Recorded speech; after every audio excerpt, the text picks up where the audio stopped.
Well, last week, Rob Hersov and I were at the ARC conference in London. We had a very interesting interview there, which has been watched by many people. But now we can have a look back at that and some other major issues that are happening in South Africa. While we were there, they decided to cancel the budget. Yeah, I mean, that's like off the charts ridiculous, isn't it, Rob? I've been to budgets since I was a young reporter, and that I even remember a chap called Owen Horwood and the budget that he presented whenever it was. Never before has South Africa had a budget cancelled, and it seems sheer incompetence. But maybe that's me looking at this in a way that is somewhat prejudiced. What's your take on it? Look, I think Enoch Godongwana is a professional, and he's a good finance minister. But he's trapped in the ideology of the ANC. There's no one in the ANC that is a true leader. It's not Cyril. He's got it just pulling 30 consultants together and sending them off at huge expense to come back with a report that nobody reads. You know, he's not a leader. He's spineless and he's useless. And I know members of the cabinet, the non-ANC members, who just said Cyril has never made a decision in his life. Yeah, so that's who we have as president.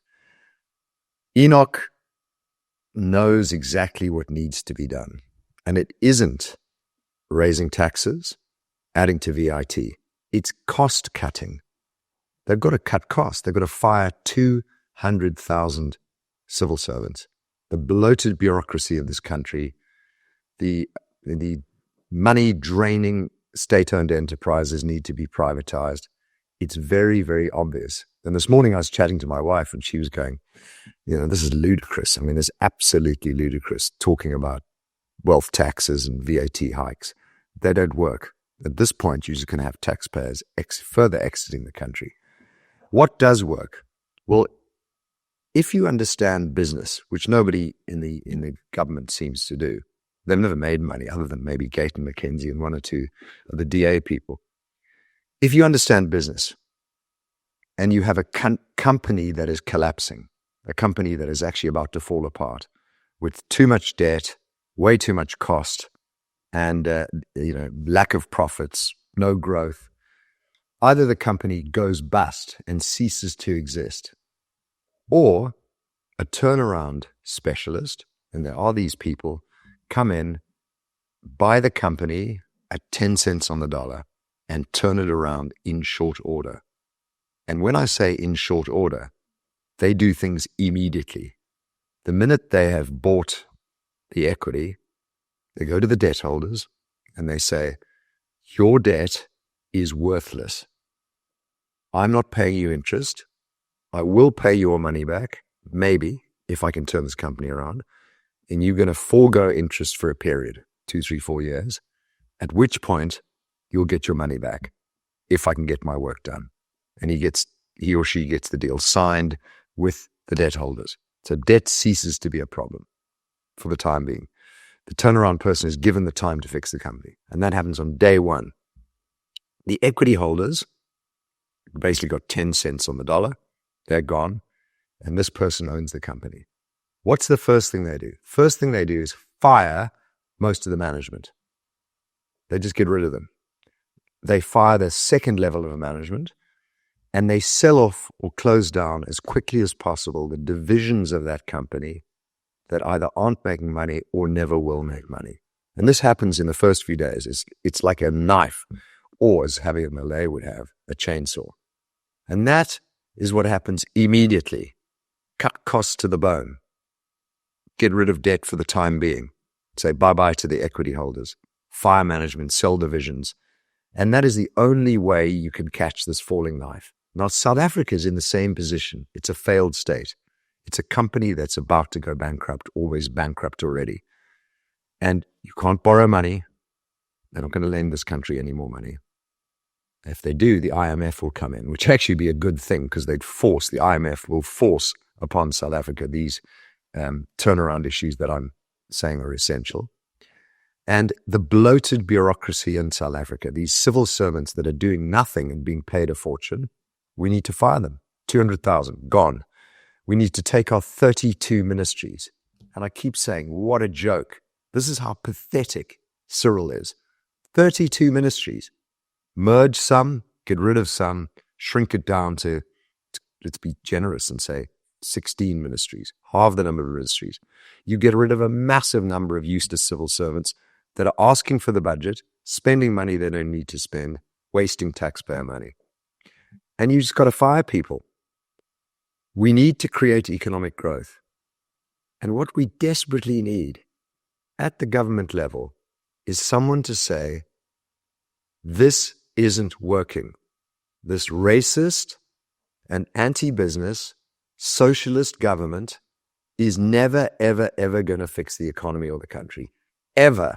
The ANC has failed. Failed. We need a complete change of direction. And instead of having more government, more socialism, and more race-based laws, we need to go the other direction and free the economy up. That's the only way we're going to save this. We need a turnaround specialist. And I don't see anyone's putting their hands up from the ANC side. Yeah, it's pretty obvious when you unpack it like that. I remember a conversation I had with John Steenhuisen probably 18 months ago, where I asked him, I said, what happens if you win the next election?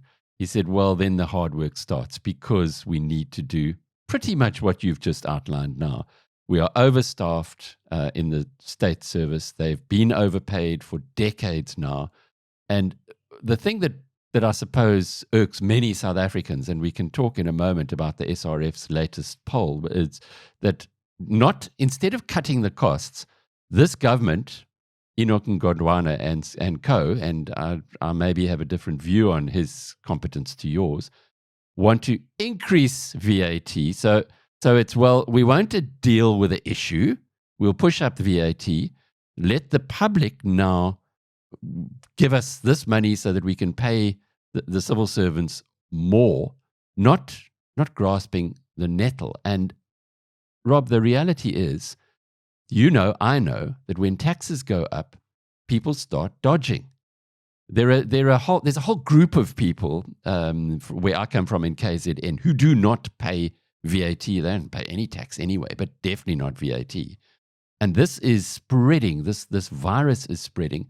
So you get that thing called the Laffer curve, where you push taxes too high and then suddenly you actually get less than you got at the previous tax rate. And that kind of just basic economic truism hasn't landed. South Africans have PTSD. Every day there's more and more bad news. And, people are suffering from complete stress, post-traumatic stress disorder. I remember when I was first romancing my wife in New Zealand, I opened the New Zealand Herald, and on the second page it said, "Boys knock girl out of kayak." I wish I'd kept that. I was like, what country do you have where page 2 has that news? Our page 2, we don't even bother putting 83 murders and 50 rapes today, because we got worse news than that on page 1, 2, 3, 4, 5. I'd be over the moon if we had boys knock girl out of kayak in our newspaper. Bit of good news. The latest Social Research Foundation data has to be giving you some encouragement. ANC down to 32%. A lot of former ANC voters are now finally saying they will not vote. Well, they don't know who they're going to vote for. Not in the past, they automatically voted for the ANC. So the voters are seeing what's going on. People in this country are not stupid. They're completely aware. I don't know if they've got all the stress that you talk about. Many people do, of course, but the voters are already now indicating that there's a big change coming. But that's a poll. But they were accurate. They were very accurate ahead of the election, which tells you what's happening on the ground. And my goodness, when's the next election? Alec, when's the next election? Next year. 2027, sorry. Q1 2027. That's a year and a half. Okay. Local government 2 election. years. 2 years. So, Alec, could be earlier. Let's talk polls, okay? Let me ask you something here, Rob. Let me ask you something, because you know the guys in the government. If there were to be a vote of no confidence in Cyril Ramaphosa, that would spark an election very easily, because if the non-ANC parties decided not to support this 40% party, then they would be in a position where nobody can run the country and you actually have to have another election. Is anyone thinking about that as an option? Not right now. Everyone in the GNU is trying to hold the GNU together because they still fear the MK. EFF has disappeared for the time being in ICU. MK is still a threat, even though the SRF poll, and by the way, Gabriel Makin does an excellent job. I want a little shout out to him. I got to know him a lot better in London. What a smart young man. Well done, France Cronier, for bringing him on board. But if the ANC is at 32% and there's a 4% margin of error either way, that could be at 30%, which is what Prince Michel has been saying for a long time, the ANC down to 30%. The worry is those 15% undecided swing to MK. And I know MK is down at, whatever Gabriel said, 12%. That gets them up to 25%, let's say, give or take. The DA is probably at 25%, and the ANC is at 30%. Well, you still have the risk of the ANC desperately trying to cling on to power, teaming up with MK. And if you want to collapse this country, that's the way to do it. Let's talk about Cyril quickly. So Cyril's on his last legs because the poll also said that until recently, Cyril added percentage points to the ANC's position. So if the ANC was at 40, Cyril would bring another 5%. It's actually gone the other way. Cyril's now a detriment to the ANC numbers. So he's not long for this world. But be careful what you wish for. You know, in the wings is that corrupt, dangerous, EFF-loving Paul Mashatile. Dangerous as hell. He's playing the long game and he's desperate for the job. And probably him versus Fikile and Balula, who's, as we know, not very smart. I mean, these are the options we have. So, in my view, and no one in the GNU is talking about Cyril being booted out, a vote of no confidence yet. They're not. They're trying to make a go of the GNU. And let's wait till March the 12th, which is bang in the middle of the BizNews conference when we get the next budget, and let's see what that says. But I think the ANC is fragmenting. The ANC is shooting itself in the foot. It's scoring own goals. It's falling apart. It would be wonderful if the Communist Party and the COSATU pulled out and went their own way. And then the ANC is as good as done. It's not going to die. We still need to drive, the stake through the vampire's heart at some point. But I would not want a national election quite yet. I think we could still shred the ANC further, boost the DA, the Patriotic Alliance, and with Corné Mulder taking over FF+, what good news is that? I think you're going to see a real fire in their belly and FFF coming good, FF+ coming good. And I think maybe later in the year, forcing a national election would be better because the ANC would be much weaker. The MK is a revolving door anyway. You've got one clown coming in and one clown leaving. It's better to be a little bit further down the line. When we were in London and we got this exposure to the whole ARC conference, it confirmed a lot of what's happening internationally, where there's a definite move away from a really strange period that the world has gone through, where narrative was more important than fact, where microaggressions were suddenly very important relative to tanks rolling into your village, etc. But that wave surely is not going to escape South Africa. That people in this country must be aware that the world is changing, and perhaps that Chinese drip torture that we've had here for so long needs to be addressed in a bit of a dramatic way. I know what you say about be careful what you wish for, but do we just want to keep on going in the same direction? And that I'm talking to our politicians really in this way. Because our politicians seem to be saying exactly what you're saying. Oh no, be careful of the MK, be careful of the alternative to the ANC. But my goodness, there has to be a better way than what's it now? Over a dozen years of GDP per capita going backwards. Unemployment queues growing every year. At some point in time, there has to be an uplift. I don't see it. Worldwide, there's this wonderful swing against woke ideology, against moronic leftist cultural Marxism, madness of net zero, which is bankrupting Germany and other countries. That's happening worldwide, particularly driven by America. But look at the UK. The UK is still loony bin. Germany still didn't vote the AfD beyond 20-odd%. And they've still got the centrist parties refusing to team up with the AfD, which is moronic. Australia still has a crazy leftist. You still have, the juvenile narcissist Trudeau in Canada. And South Africa, Wilkinson is still fighting CRT in schools with no support. The IRR and Free Market Foundation are trying their best with Sakeliga Solidariteit AfriForum in fighting madness on the left. And there's no one in the ANC standing up and saying, the NDR and RET should be got rid of. They're still pushing this deranged, tsunami forward. And then, I still feel that BizNews, myself, R.W. Johnson, are the too few voices calling out the evil woke mind virus. The broad population are not standing up and being counted. They're not speaking out. So I think this, madness of leftism that's being pushed by the likes of Daily Maverick, by the way, which is very anti-business, is still swinging in the wrong direction. I don't think the waves of common sense that the Trump Republicans and the ARC conference we're talking about is coming yet to our shores of South Africa. We're still too few lone voices. Oh, ye of little faith. It's happening, Oh, Rob. me of the rand to 50 to the dollar. Well, the rand is holding, and we're seeing the BizNews viewership is it's rocketing. And it can't be rocketing if nobody's interested.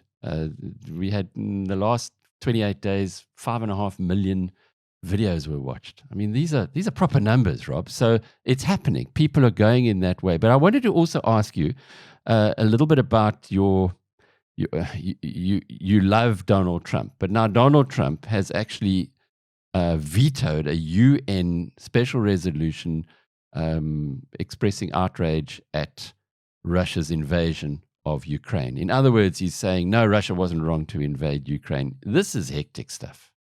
Okay, so take the 100 things Donald Trump's done, okay?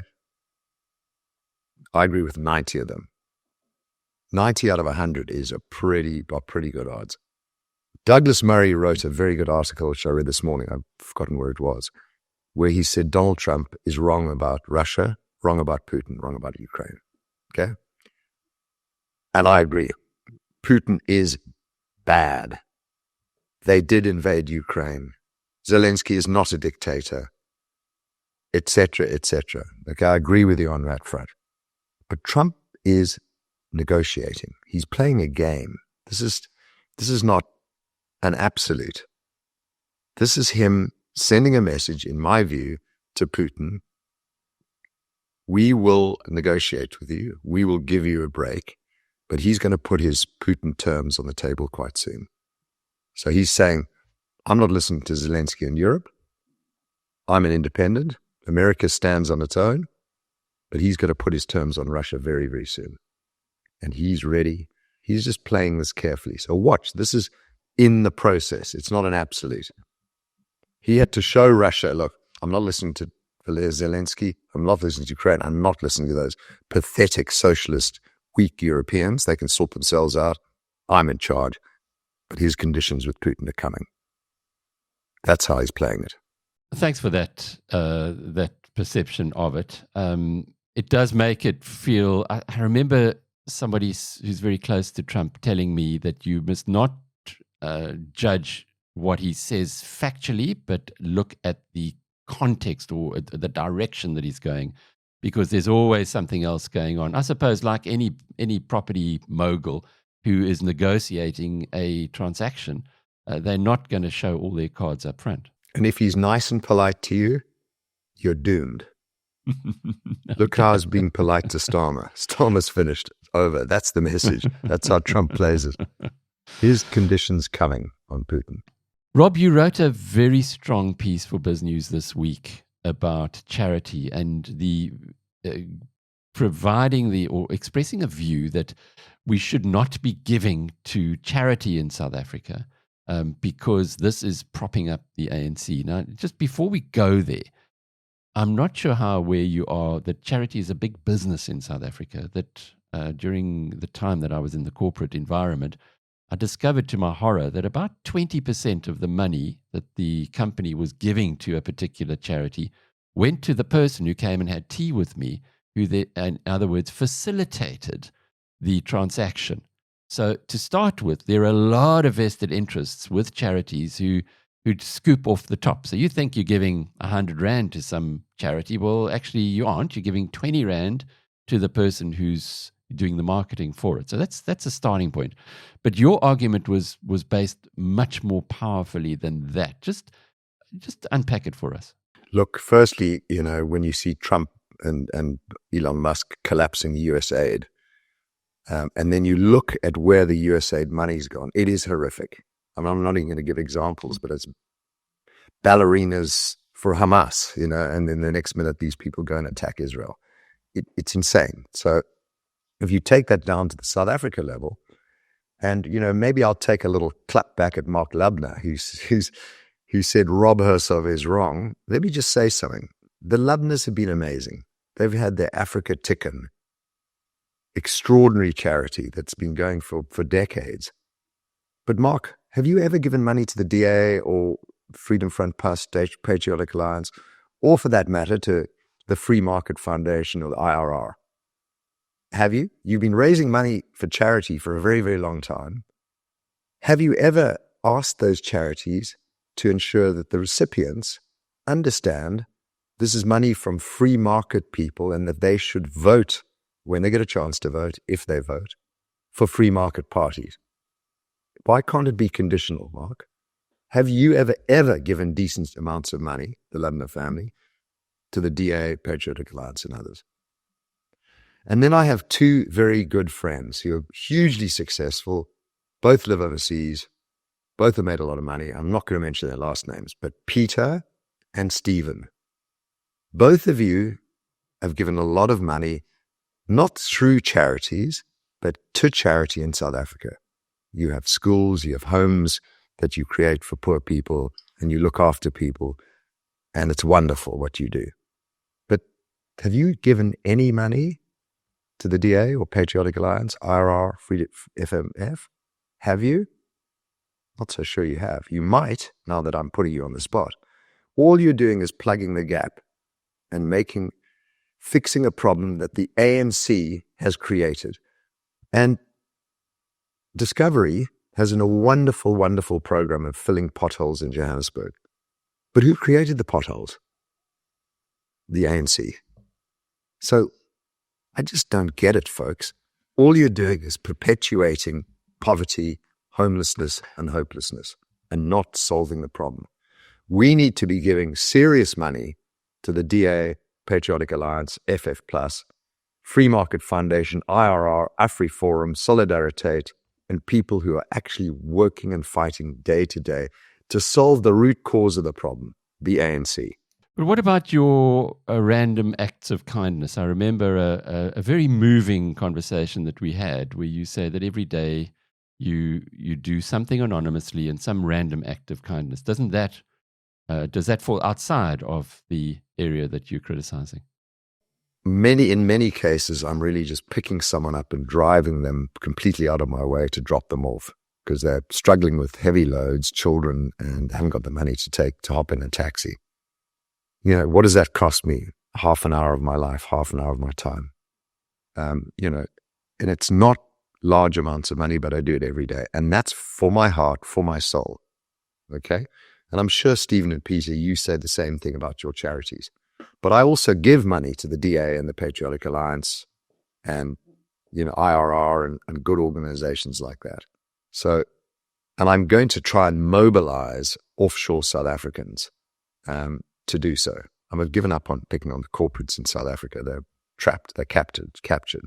and focusing on the enormous number of wealthy South Africans abroad, many of whom give to charity. And I'm trying to say to them, fine, I'm not going to tell you not to give to charity, but I am going to tell you, you've got to step up now and try and, for once, give the good guys proper funding to get rid of the ANC. This is it. The country is about to collapse. We've got to get a change of direction going. You've got the money overseas. Let's get Patriotic Alliance to 20% and the DA to 30%, and the two of them can run the country with the FF Plus and Corne Mulder adding another 5, 6, 7%. Bang. If that doesn't happen, you're going to have to put way, way more money into charity every year because they're going to be way more poor, more unemployed, more hopeless people. It's a tough thing to say that charity is actually not doing the job. Somebody had to say it. And investing in South Africa, you've been calling the country uninvestable for a long time. Would an investment into South Africa not have a direct support, or does that also go against your view that you've got to get the ANC out first? In other words, you've got to get the ANC out. You've got to get rid of BEE. You've got to get rid of these 140 racist ANC laws, and you've got to get rid of socialism. This country is heading for economic collapse. Old Mutual says, oh, we've got a rosy 5 years ahead. Well, you've got Trevor Manuel, ANC acolyte, as your chairman. No wonder you're saying all this rubbish. I mean, I'm avoiding every single Old Mutual call, fund, or investment opportunity if they're that dilly. I mean, come on, Trevor, you've got to stand up and say, call out your old buddies at the ANC. We're on the edge of economic collapse. If these race-based laws, BEE laws, EWC, and etc. continue, there'll be zero foreign direct investment, even at 50 Rand to the dollar. Even at 50 Rand to the dollar, where it's cheap as chips to buy things in South Africa, it's still not going to be worth it. So let's just go to one of the issues that you brought up, Corne Mulder being appointed as the leader of the Freedom Front Plus. Now, they've only got 6 members of parliament. They are a relatively small player, it would seem, from the outside. Why is it such a big deal? Do you know, my wife was the first person to say that he's the only adult in the room politically. And now everybody's using that expression. Kate Hersov called it idle. I used it on air. Now everyone's saying it. But there's a reason. He is the only adult in the room. He's the longest serving member of parliament. He is a breath of fresh air. He is highly intelligent. He's wise. He's a true politician. He's a statesman. And he is going to fire up the FF Plus in a meaningful way. And I want him, FF Plus, to team up with the Patriotic Alliance, ACDP, maybe Inkatha, and create a proper center-right political party. Can you imagine Gayton McKenzie and Corne Mulder together? I mean, you just throw Helen Ziller in there and you've got the best, most unbeatable combination in South African politics. In my view. He's also a protagonist for Cape Independence. Do you think that this could now become a bigger issue, given that people in the Cape have got to be shaking their heads at the recent developments that we've seen, stage 6 load shedding from Eskom? And incidentally, that 32% poll, or the poll that got the ANC at 32%, was before stage 6 load shedding and before the VAT 2 percentage point proposal. Yeah, so look, Cape independence is a wonderful dream. Can you imagine? I live in the Cape. Can you imagine this is an independent country? Fantastic. However, it's not impossible, it's improbable. But what it's really saying, what the message really is, and the DA and Jordan Hill-Lewis have been saying this, is we want more devolution of power from the incompetent center. We need more federalization. We need to push decisions down to the provinces, to the cities, to the villages, to the towns. And that's the top-down approach. We need to federalize, push decisions down. And we need also to adopt, what Solidariteit and AfriForum and Sakeliches have been proposing, which is to state-proof ourselves bottom-up. And that's what we desperately need. If we're not going to be able to rid this country of this leftist, socialist, moron approach at the top, we need to push federalization. And that's really what Cape independence, it's the push all the way to the end of federalism. But if we can get things pushed down to the provincial level, I think we will have achieved the result of what people are saying is Cape independence without having to secede the Cape. So to paraphrase what you have been saying in the last 10 minutes or so, these guys who are supporting South Africa by giving money to charities, give it to political parties who would then be able to drive greater devolution of power, which would be to everybody's benefit in the long term, because it is having the dead hand of Pretoria over Newcastle, or which is clearly happening there with the steel plant, or the Western Cape in many respects as well, is something that needs to be removed, and that will only be removed politically. Am I paraphrasing correctly? Correct. Absolutely. Rob right. Hersov, capitalist activist. I'm Alec Hogg from BizNews.com.